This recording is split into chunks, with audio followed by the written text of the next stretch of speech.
WBUZ Laverne, Nashville. Come on, then. We believe in local bands. I mean, come on. It's Nashville. Damn good stuff, sir. The local buzz cut.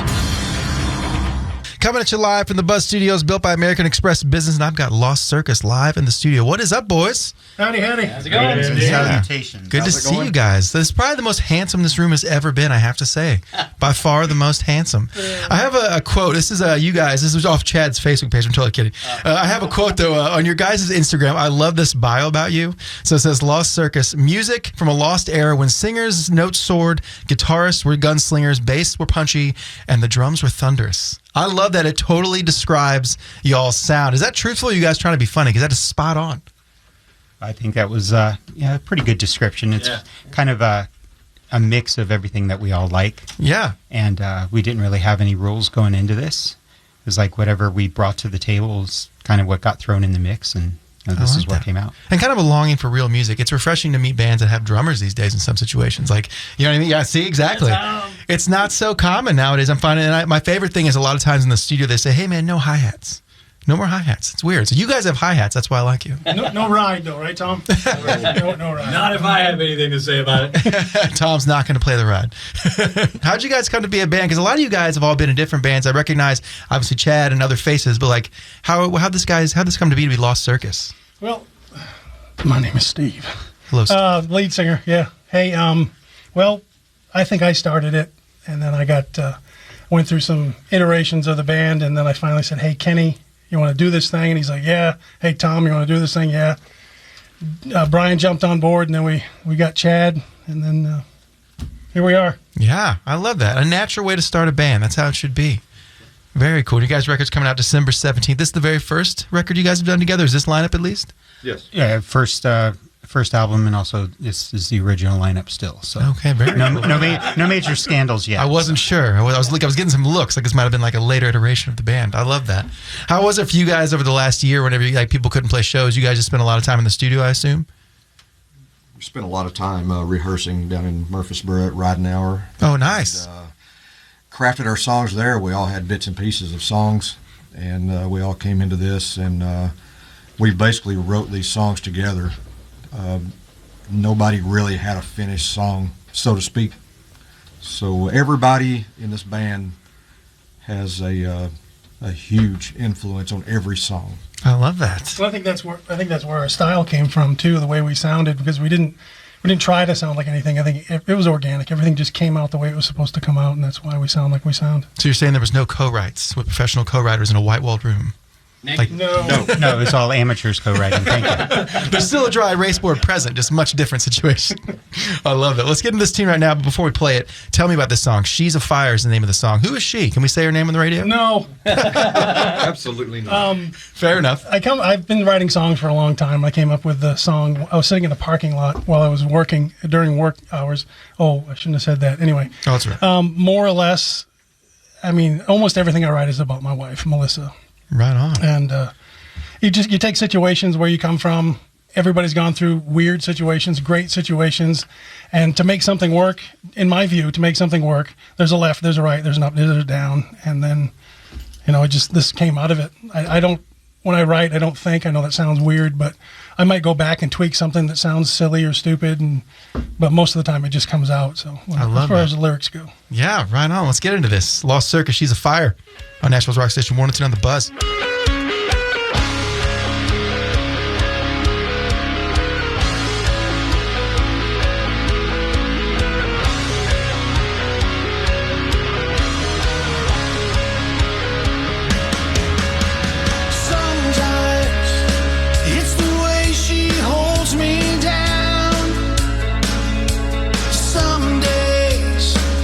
Like she doesn't even need me around.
it's burning me alive, and I don't care if I die.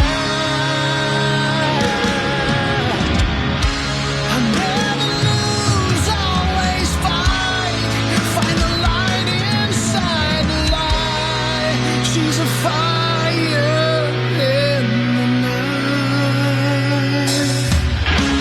She's a fire in the night, that is burning me alive, and I don't care if I die. I never lose, always find the light inside a lie. She's a fire in the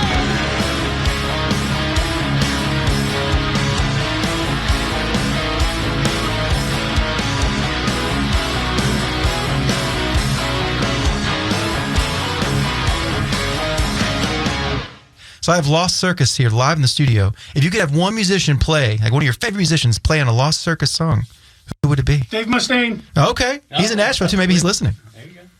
What do you think? What about you?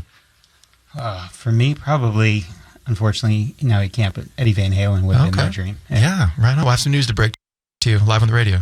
You don't Zach cry. Don't cry. Zach Wild? Zach Wild for me. Okay. It would be Randy Rhoads, but Yeah, fair enough. Yeah. What about Zach you? Wild. Billy Gould, Faith Okay. No More's bass player. Yeah. What about you, man? I know you got something good. Tommy Aldridge. Okay. Right on. Very cool. I feel like that's the ultimate thing to have one of your heroes playing one of your songs. It had to be like the coolest thing in the entire world, in my opinion. I got Lost Circus live here in the studio right now. We're talking a lot about the last couple years, but what is 2022 looking like? Which weird to think that's like in a month. It's crazy, right? Time is just flying by. Look at us, just aging before our very eyes. What's 2022 looking like for you guys? Well, we're putting a live show together right now, and there's a lot of theatrical elements to it. We've been actually building quite a bit.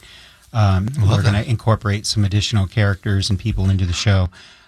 So 2022 hopefully will be our debut out live, and figuring all of that out, because it's not going to be just a simple throw and go kind of show where you just show up anywhere on a little area. We're trying to do something really entertaining. I love that. That's going to incorporate technology of all kinds, and so that when people walk away, hopefully they really enjoyed it. Yeah. I love that. You don't see a lot of that these days. Wait a minute. Nobody said anything about that to me. Just a singer. They'll be doing the theatrics. You'll be singing. Right. It's going to be perfect. And one thing I like about you guys, your record comes out December 17th. And then the trend I'm noticing these days, and maybe you guys can attest to this with like a lot of newer bands, the album cycle seems to start 10 days before the album comes out. They count it down. They do a show the day it comes out. Then they never talk about it again. And records need time to grow and catch on. So I like the fact that you guys are putting it out December 17th and then planning shows in 2022. That shows more of a long-term plan, which I think is what you should do. Mm-hmm. Well, and every song now really is a single, because people can download one or none, or however many they want. So to get some life out of it, we want to kind of spread it out, introduce ourselves to the world, let people know about it. Then they've got the holidays, everyone's busy at that time. And then hopefully it's got some more saturation. A few more people have heard about it. Then when we hit with live shows, hopefully we'll draw a few people in. Yeah. What's your thoughts on that, the way music is kind of taken in these days with the whole, different ways you can stream and listen? Do you guys, it's cool to get, I've always said it's easier than ever to get your stuff into the right hands, but harder than ever to get them to care, which seems to be the way that it is. So what's your thoughts on the way things are these days? Do you miss the old record days? I think it kind of it splits the talent, honestly. Getting people to care, you're going to have to actually, master your craft. It's true. Now, while it's easier, 100% easier for anybody to just throw anything out there, it's also easier to see who's actually put the time and effort in and who just kind of threw something together. Yeah. And did you guys see today what Adele did, of all people? Nashville's favorite rock and roll artist, Adele. I'll say her name like this, Adele. But what she did was she did a thing where she's the first artist ever for Spotify where you cannot shuffle her records. You can listen to it from front to back. You can skip through like we did with CDs, but you can't shuffle it. So I wonder if things like that, if bigger artists will start making that kind of stuff a thing. That's a cool idea. I mean, we definitely put the order of the album in the order it's in for a reason. There you go. We just feel like it fit and flowed, properly that way. Mine's stuck on shuffle and it keeps shuffling live records and it's confusing the heck out of me. I never know what's going on. I mean, also it used to be, especially with cassettes or albums, the flow was so important, and people really spent a lot of time on that, and transitions and different elements like that. And in your head, you would hear the next song coming up. Yeah. And it was kind of like watching a show. A lot of times now, with the shuffle, it's kind of like somebody skipping around in a TV show. Yeah. You eventually get it all, but it doesn't flow the same. So even if that's not necessarily intentional, that's the effect of it. Yeah. And now also, when you used to have a physical product, people were invested in it financially, and you could touch it and you could feel it. And now every song's the same, no matter the most unknown artist to, Adele or Metallica or whoever. It's one of those things where they're all kind of equal because they're on that same little phone, little screen, whatever. Yeah. There's no real investment to it. You're not holding it. You're not trading it. You're not looking at the inserts and the poster or whatever. The thank yous and all that. Yeah, that's a true statement. Very, very true. Well, Lost Circus, where can people find you guys? Well, first of all, where can they pre-order the record at right now? What's the best place to do that? The pre-order for Apple Music and the pre-save for Spotify and the pre-order for Amazon. Yeah, they all went live, I think, just a couple of days ago. So they're live and up and ready. We put out everything through DistroKid, which is, I highly recommend them. It's been really cool. Absolutely. But, basically anywhere you can find music will be there. Right on. So the album releases the 17th, but I know that we posted about, this afternoon we posted the links to where you can pre-save it or pre-order it now. So Right on. Follow the guys online. What's your Instagram handle for Lost Circus? Instagram, Lost Circus US. Twitter, Lost Circus US. Facebook, Lost Circus US. Easy enough right there. Don't you write that down. Just memorize it off the three. I love that. Well, boys, there's an open door policy for bands I like. Obviously, you're one of them. Anytime you want to come on this show, walk up those steps, knock on that door, come on in. But it's invite only, so don't invite your friends. Right. Invite only. Thank you for having us. Oh, of course. Before you guys get out of here, though, tell me something about this tune. We're going to close out here with Broken Shadows. Not to put you on the spot again, but tell me something about this song. Can we say her name on the air? Yeah, well, no, this one's kind of corny because it's kind of for the downtrodden and people who just need a pick-me-up. That's what I was thinking of when I wrote the lyrics to it. Kenny wrote the music to that one, right? Mm-hmm. And he gave it to me, and I was like, oh, my gosh. I just sat down and I started writing. It just came out. It's basically about don't give up. I mean, everybody's, even though you're an individual and everybody's going through something different, it's right there in front of you. You just got to settle down, take a look, and if there's somebody to help you along the way, maybe the song will help somebody. I don't know. I love That's why we wrote it. And we knew it was going to be the first song, just like we knew This Place Is Mad was going to be the last song. So it's all about the order. I love that. Yeah. Well, Lost Circus, check out the record December 17th, boys. I will see you soon. Broken Shadows, so 102.9 The Buzz.